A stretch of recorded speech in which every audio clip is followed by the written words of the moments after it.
In Walmart's Who Newville, everyone ready their cart. Amazing Black Friday deals are about to start. Online and in the app, such great deals to explore. Everything you love from tech, toys, and more. The days to save and the ones to remember. It's only the 25th to the 30th of November. Set your alarms. Don't miss out. These deals are epic, without a doubt. The Who's are all ready, but are you? Walmart Black Friday deals await. Who knew? Oh, Hilton stay, your beds are soft and cozy.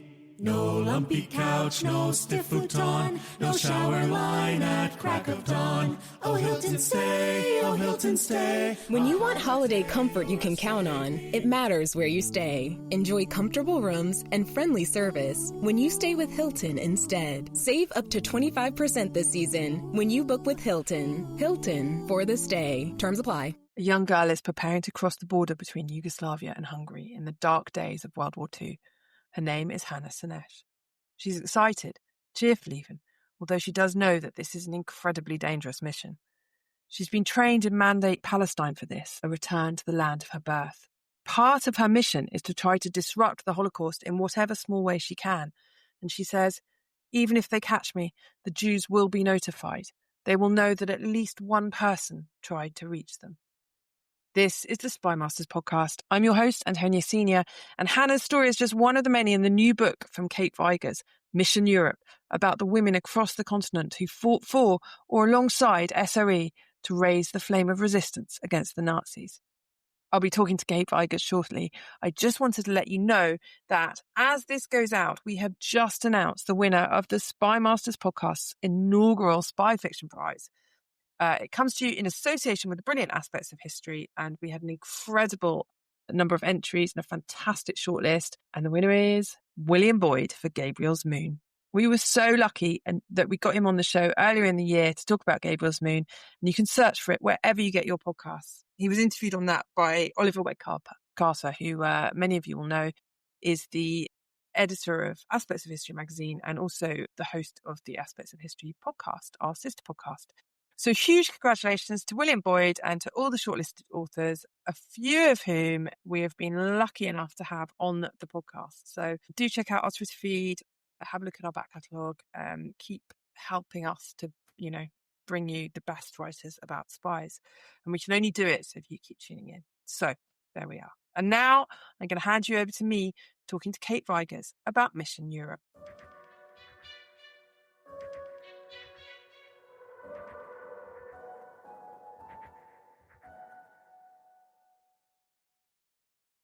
So, Kate, thank you so much for joining me on the Spymasters podcast.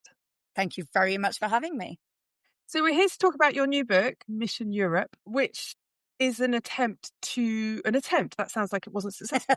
It's a very successful mission to expand the history of women in SOE out of France and into the rest of Europe. And there's so much in there. And I have to say, it's very rare for a non-fiction book to have me completely in floods of tears. But there's one bit which I could not cope with at all, which we will talk about in due course.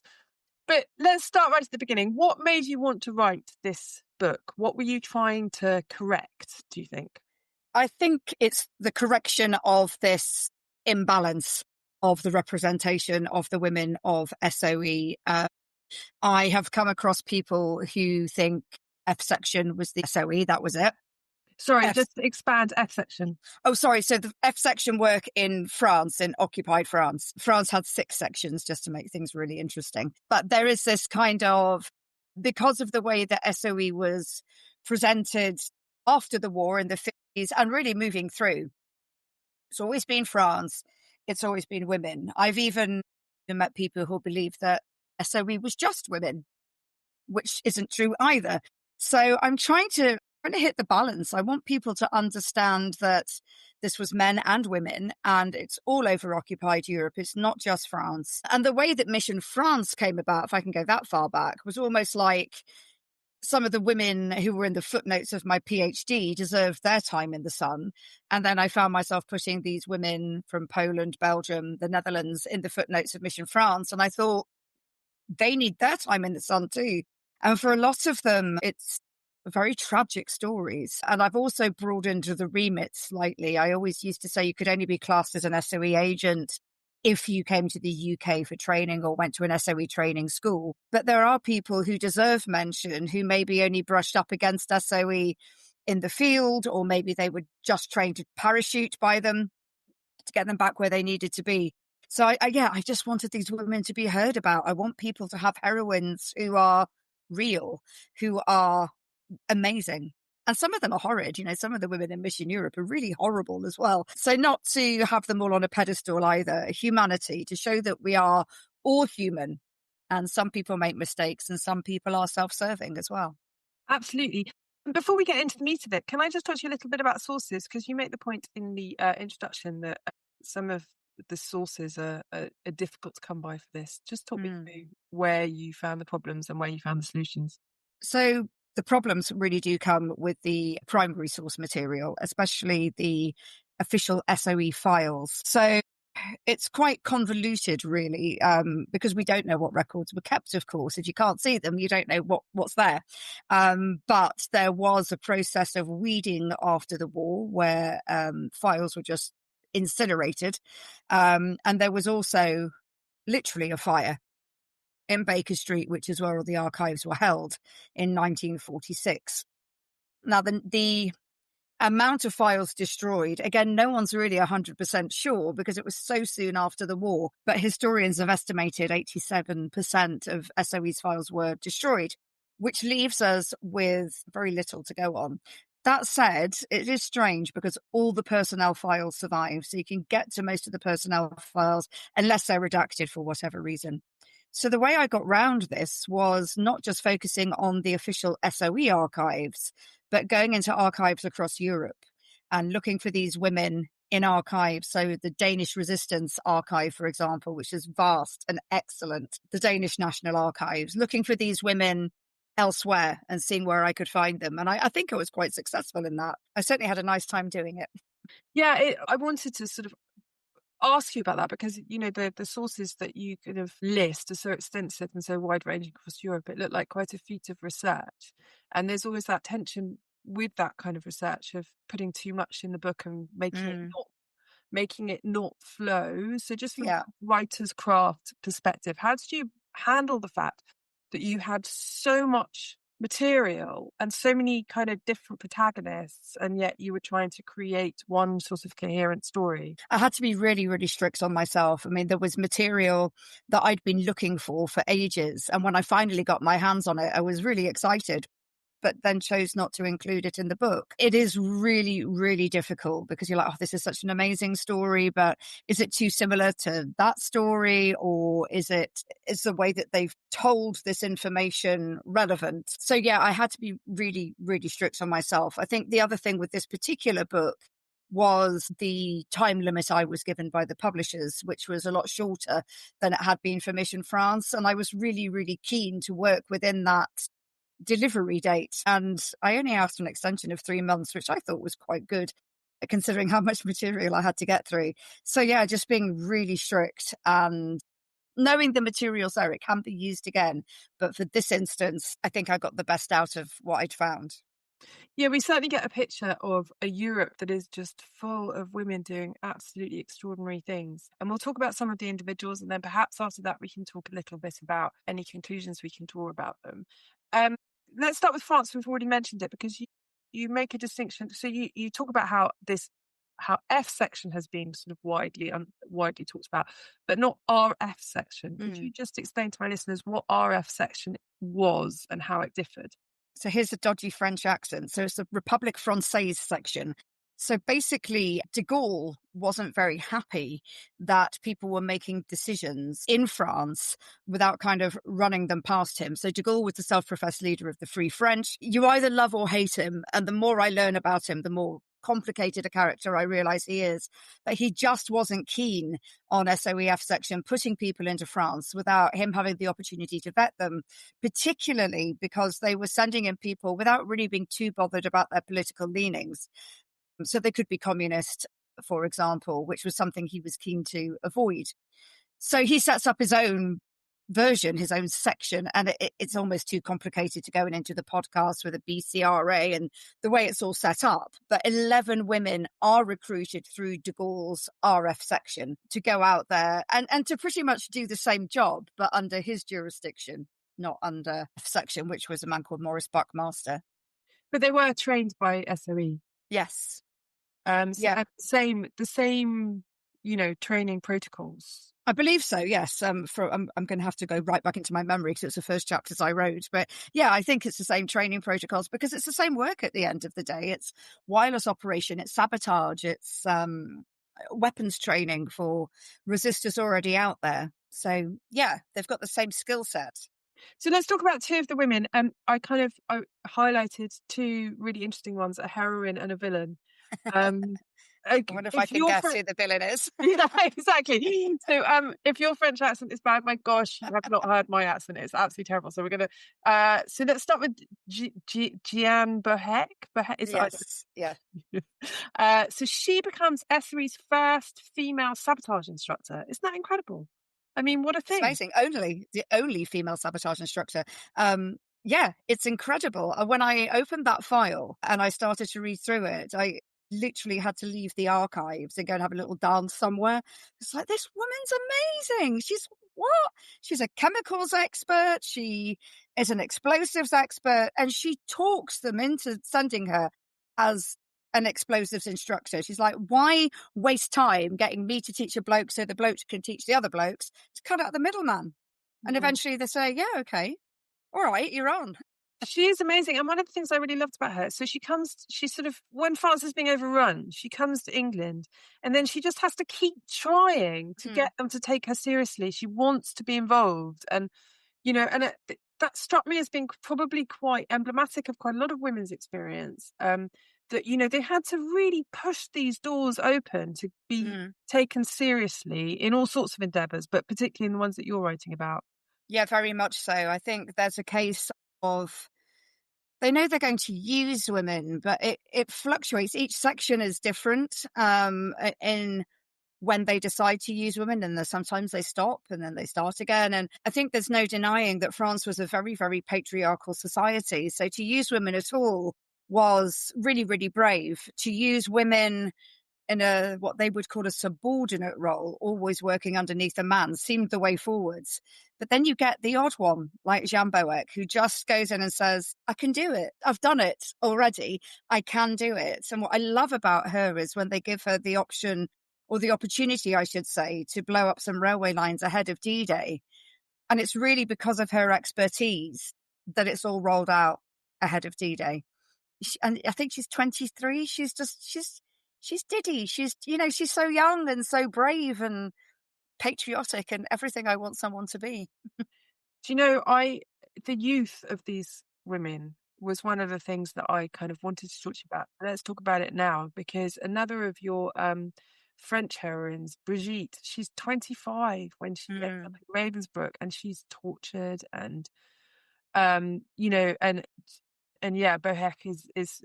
is young, and the rest of them. And there was only one where I noted that a woman was what I'm still saying is my age, but let's, yeah, I do that as well. Years. And I thought that was incredibly moving too. So this woman is called Marcel Summers, and her daughter are signed up for SOE, which is amazing. So she's 47, the daughter's in her 20s. That, I thought, what an incredible thing. Do you know any other mother-daughter duos who are That's the only one I've come across so far. There must have been thousands within the resistance itself, but within the confines of, the kind of structure I've given my research, they're the only two I found. And isn't that amazing? There was a lady in Mission France, a lady called Yvonne Roudelaar, who was slightly different, actually. She wanted to join the ATS because her daughter had. And didn't get in, so she joins SOE. I'll just go to France instead. It's all right. But no, Marcel and Josiane, isn't it? Summers. Yeah, amazing. That is incredible. And I'm very brave, because to send out anyone who's in a relationship is a very brave thing to do, because if you're caught, there's no denying the Gestapo will use one of you against the other. So I mentioned that Brigitte Frange, I think her name is Friang, I think. Friang. Yeah, so she's one of the characters who's caught by the Gestapo, And your account of her interrogation is really quite grueling, and it has to be, right? Because you need to, really bring it home what these women were risking. And she was so young. I just found that. Oh, it's just horrible. What was done to her is just horrific. And I wondered, from your knowledge, your broader knowledge of this, women treated differently by the Gestapo, and was there a sexual element ever to these interrogations that you think? Because I know I've done some work amongst about Polish women's stories in World War II, and you often think there's something here you're not telling us. Stuff happened here that you don't want to be part of the record. And I just wonder if you ever get that sense with some of these interrogations of the women through the war. Friang, I wonder if it is sexualized. So she was shot in broad daylight. The guy who shot her then apologized for using such a large caliber bullet and pulls her skirt down to maintain her modesty, even though she's bleeding out. In the car, she takes a great joy in vomiting and bleeding all over his car. But when they get her to the hospital, instead of treating her wounds, it just makes me want to vomit. They use her wounds against her. And she says they beat her, and she says she couldn't stand the beating around the face, so she protected her face.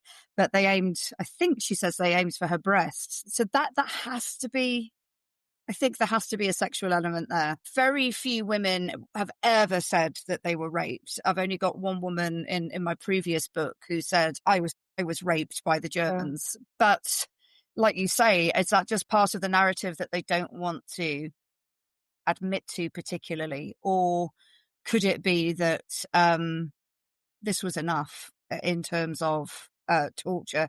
I believe men and women were tortured pretty much the same, but obviously you've got different body parts that can be utilized by the sadists who are thinking up ways of trying to make you talk. So yeah, it's not something I've come across, but I certainly wouldn't rule it out.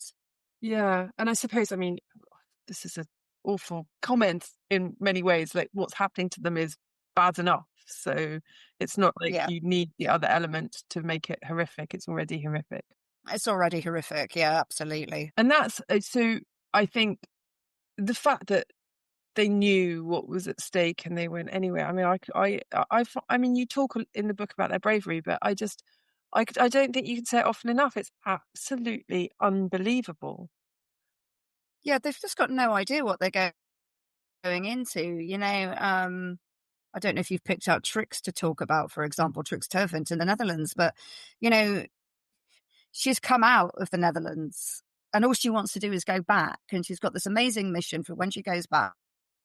But just for 24 hours, she's going to be under the care of SOE. And the minute she lands, she's been given the names of 2 blokes to avoid. And lo and behold, they're the ones in her reception committee, and she's arrested. She didn't stand a chance. So it's not just the bravery, it's the not knowing and having maybe it's naivety, maybe it's optimism, but hoping against hope you're not going to be the one who's picked up by the Gestapo when you land or betrayed in a few weeks. I just can't imagine it. I write about it, I think about it. I could never put myself in their shoes and make that kind of sacrifice. As you brought Trix up, I did want to talk about her. So she falls foul of an incident which I think is utterly devastating, which is the compromising of the Dutch SOE operation right from the beginning. And I think you say in the book that 59 agents were sent in and immediately captured. And it's called England Spiel. Could you just tell us a little bit about England Spiel and then how poor Trix suffered because of it?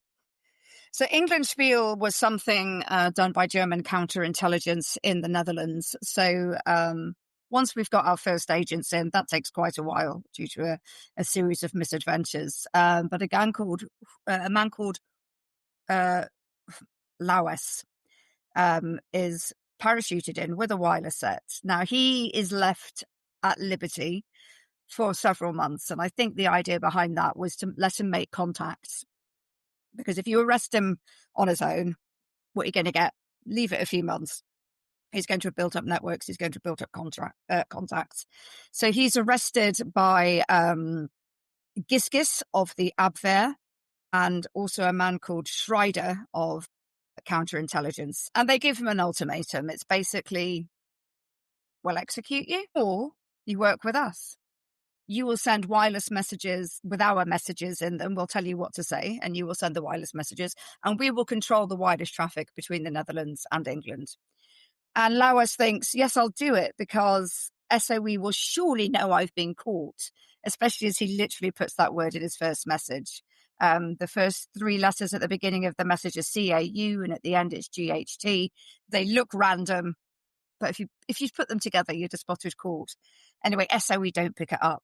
And then he asks for more agents and more agents. And the agents who come in who are wireless operators are also set to work doing this stuff. So basically, communication between the Netherlands and the UK is completely governed by the Germans. Now, Trix is caught up in this by virtue of the fact she's actually going to work for MI9 for escape evasion, but she needs to be parachuted back in. So she needs parachute training, and she'll also need a cover once she's parachuted in. So SOE offered to train her and then to look after her for the first 24 hours of her mission, at which point she will be handed over to MI9 and she'll start her escape and evasion work. But she parachutes straight into Gestapo hands. She's given a piece of paper before she goes in that says avoid Poes and Schlagter, and then she finds out it's Poes and Schlagter who have picked her up and arrested her. So she's immediately taken to prison. Interrogations, yes. There's a really amazing quote from Schreider, actually, about how she stood up to interrogation. She didn't buckle at all, but she wasn't a wireless operator. And when Englandspiel was revealed to the Brits, which was done on April Fool's Day, of all days, Giske's protection of these agents finished. So the agents were sent to prisons, concentration camps. So Trix was deported to Ravensbrück. Most of the men then went to Mauthausen and were murdered. Trix survives. Somehow she survives Ravensbrück.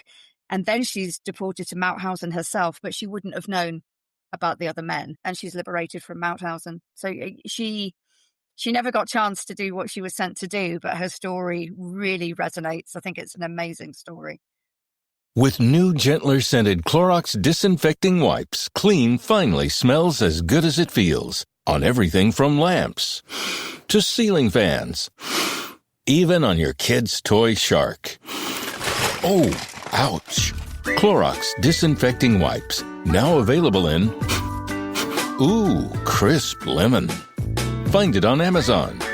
Clorox. Clean feels good. Meet the computer you can talk to. With Copilot on Windows, working, creating, and collaborating is as easy as talking. Got writer's block? Share your screen with Copilot Vision to help spark inspiration. And use Copilot Voice to have a conversation and brainstorm ideas. Or maybe you need some tech help. With Copilot Vision, Copilot sees what you see. Let Copilot talk you through step-by-step guidance so you can master new apps, games, and skills faster. Try now at windows.com/Copilot.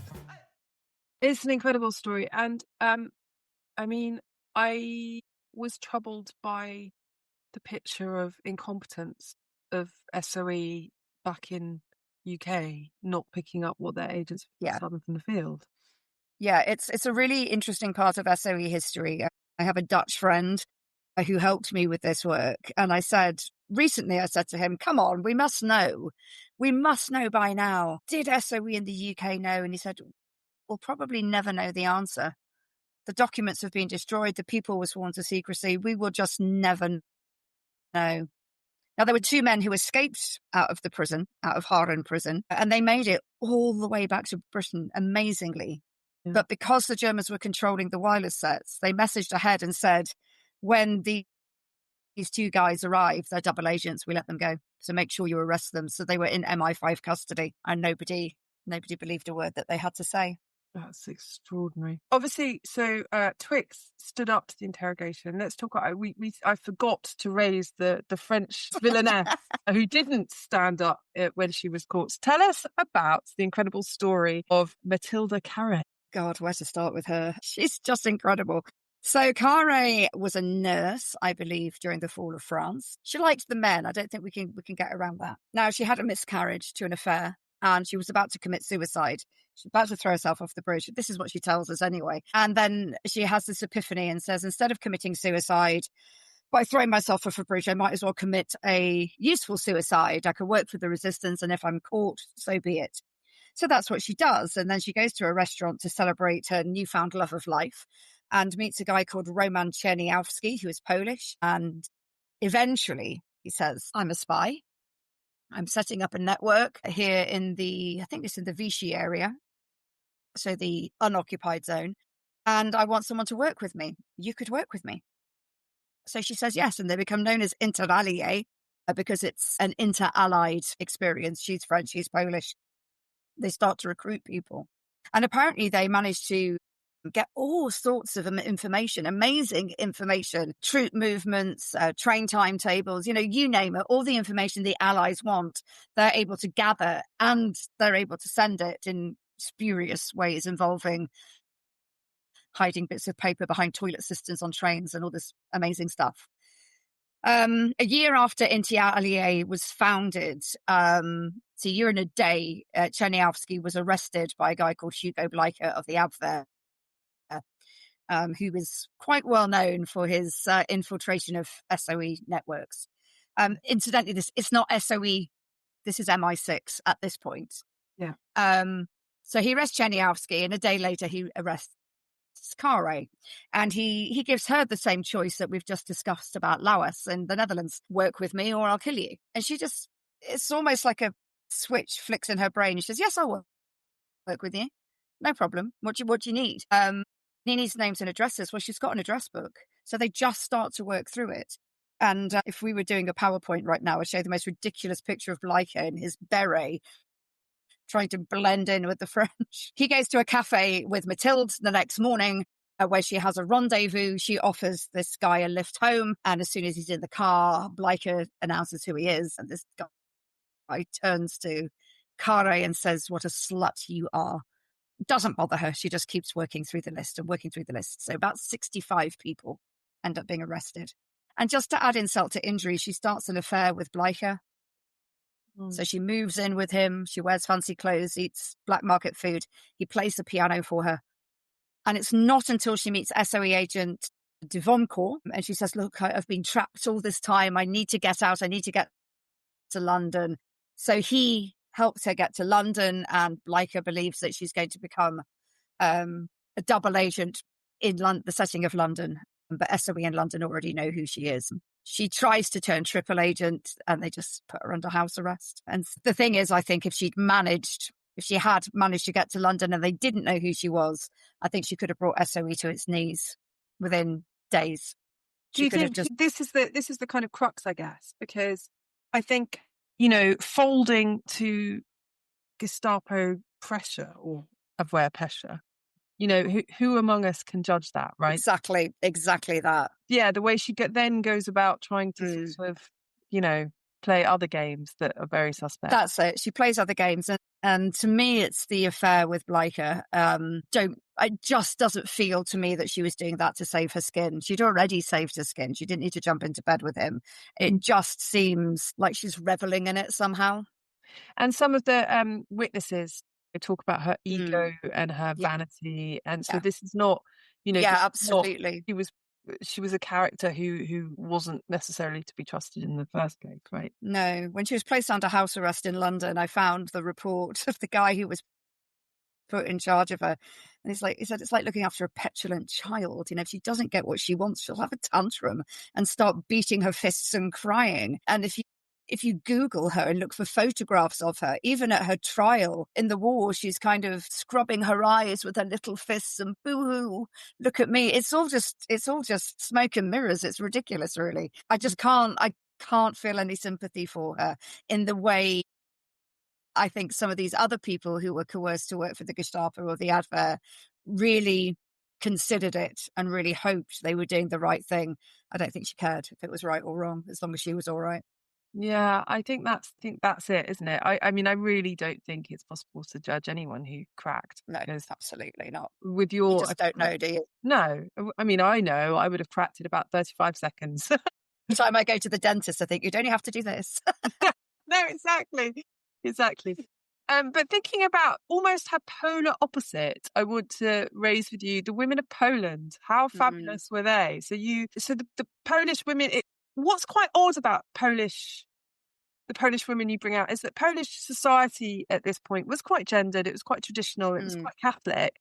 And yet of all the kind of countries that you look at, it's like the Polish women come across as the most extraordinary and brave, and they do the most incredible things. Just pick out a couple of those kind of adventures that you describe in the book. So I think Elżbieta Zawadzka is just amazing. Even before she comes to England, she is carrying messages for the, I think it was for the Zagroda. And she's so self-effacing in her memoirs. She kind of says, well, after the 100th time I did it, I just stopped counting. I'm sorry, what now? And the way she knows she's got to try and get to England, and I think it takes four goes. She's hiding in the engines of railways. She's jumping out of trains. If it wasn't real, you wouldn't believe it. It's just so incredible. Jumping out of a moving train, because it's not that she was scared of her being arrested per se. It was all the people who'd be arrested because of her, which is so incredible. And it's when she's given the mission to go to London, it's not just to deliver an intelligence report. It's also to get women recognition within the Home Army and to get them a rank, to get them respect. And I just think they're incredible. Right from the mid-30s, they are preparing in case there's another war. They must have known that it was only a matter of time, and they are preparing. And I think I say it in the chapter, to say Poland was unprepared is just a lie, because these women and men, but obviously I'm focusing on women, were so prepared that they put up a damn good fight. They just had no chance. And I think that's another thing, isn't it? Poland was so brutalized within the first few days of the occupation, and to still want to stand up and fight. Oh, it's really brave. She ends up, doesn't she, through a series of events, she ends up being at the Warsaw Rising, which is in itself a story of unbelievable ferocity against the odds. Yeah, her role in the uprising, it's really interesting. I think most interesting for the accounts that she gives, really. She gives description of the barricades. She says she particularly likes the ones made out of sacks of sugar, because that's all there was. But, she has so many narrow misses. When she's in a convent, when she hears the rising has started, and she sees some men being wounded in the streets, and she goes to get a stretcher, and the nuns say, no, that's our job. You leave that to us. And they go and get the stretchers, and they're gunned down. Such a near miss. And she, constant moving around, constant taking up different roles. And this is just one woman out of thousands and thousands and thousands who are taking part in the Warsaw Uprising, from the sewers to the hand-to-hand battles to nursing capacity. So it's very special to be able to pick out her story and to have with it that link to SOE, because she was parachuted in by them ahead of the Rising. Yeah, absolutely amazing. I want to also talk about a story that was in your book that was completely new to me, which is the Mission Palmach. Is that how you say Palmach? Yeah, I think so. Yeah. So this is some agents from Mandate Palestine who were basically sent on what was effectively a suicide mission into occupied Europe to try and disrupt the Holocaust. Tell us about that. So yeah, Palmach, forgive me, I don't remember the exact numbers now, but it's men and women who were recruited with a dual mission. The British mission was escape and evasion, so helping Allied airmen, prisoners of war, etc. So the same sorts of escape lines we're talking about in Western Europe, but in Central and Eastern Europe. And then they have a secondary mission, given that they're a Mandate Palestine, a lot of them were Zionists, to try and help the Jews of Europe. They, by now, have a pretty good idea of what's going on. They're aware of the ghettos. They're aware of the concentration camps. People say the camps were a secret. The existence of concentration camps was not a secret, because even German civilians were going into them. How they developed, yes, was kept secret. And there was an air of disbelief, I think, around the early days of the deportations. But yeah, they sort of gave themselves a second mission, which was to stop the deportations of Jews and to try and help those who were still at liberty. So Hannah Szenes was from Hungary, which, if you are aware of the Holocaust history of Hungary, is absolutely catastrophic. What happens after the German occupation, the sheer number of people deported straight into the gas chambers of Auschwitz-Birkenau. It's just it's unbelievable. They even build a new railway platform to make it quicker. So that's what Hannah Szenes was trying to deal with. Sarika Braverman was going to go into Slovakia. She never made it. She stayed in Yugoslavia for a month and things just didn't work out. So she came home. She's another one who's self-effacing. She says, and I went to Yugoslavia and not a lot happened. I'm sorry, what now? You went to Yugoslavia. You lived with Tito's partisans for a month. And then we have a woman who's really become a heroine of mine, Haviva Reich, who goes into Slovakia. And she's successful. She's successful in helping Allied M. And I think it's about 600 people she helps. But yeah, unfortunately, she's not successful in stopping what's going on with the... I think it's the Hlinka Guard in Slovakia, I think, and what they were up to. She tried so hard and she knew. Oh, desperately. It makes me think of the film Defiance. You know, she's out in the woods with the elderly, the young and the sick, trying to save them. Yeah. And they all get rounded up. You open the book and close it with Hannah Szenes, and actually, and it was her story that I'm afraid had me on the floor. It was absolutely extraordinary. And I think because there's a particular moment, I think we're probably, having daughters on the cusp of adulthood, that there are some scenes with her and her mother that left me absolutely reeling. Tell us, I don't want you to tell the readers the whole story, because I feel like everybody should come to your book and read it for themselves. I hope so. And when I say, it's horrific, it made me cry. I mean, in a good way, because her story deserves to be told. I'd never heard of her. Her story is amazing. Her poetry is beautiful. She's an incredible woman. So could you just tell us a little bit about her and the beginning of what she was trying to do? So she was Hungarian. She was born to Hungarian. Her father was a Hungarian playwright. That's what I'm trying to say. She wasn't in a particularly strict Jewish family, but they were aware, of their roots and of their religion.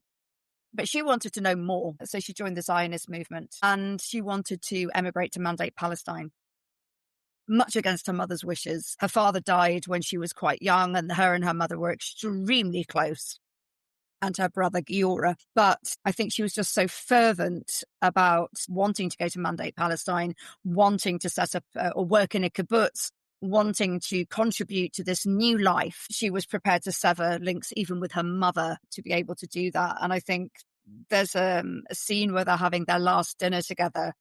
I think it's Rosh Hashanah, where they're eating together. And Catherine, the mother, has this premonition it's the last time they'll all eat dinner together. And her daughter gets on a ship and off she goes to Mandate Palestine. What's so lovely about this relationship is they wrote to one another a lot. So we have their letters, which help to understand Hannah's frame of mind. Very, very intellectual girl, very clever, but wants to go to agricultural school. And there's a picture of her in a coop full of chickens. So whether or not she enjoyed that, I don't know. But she does, she says she finds it hard because she wants to write her poetry and that kind of stuff. So this rift grows between her and her mother, physical rift that is just really tragic. And then Hannah is recruited into Palmach with the mission of coming back to Hungary to help Allied Airmen and to try and help the Jews. And yeah. It's an extraordinary story. And I read it thinking, though, that it was a particularly egregious example of where these young women and young men were being sent on missions which were never really going to work. And I'm sure you get asked this question all the time. But SOE weighed in the balance.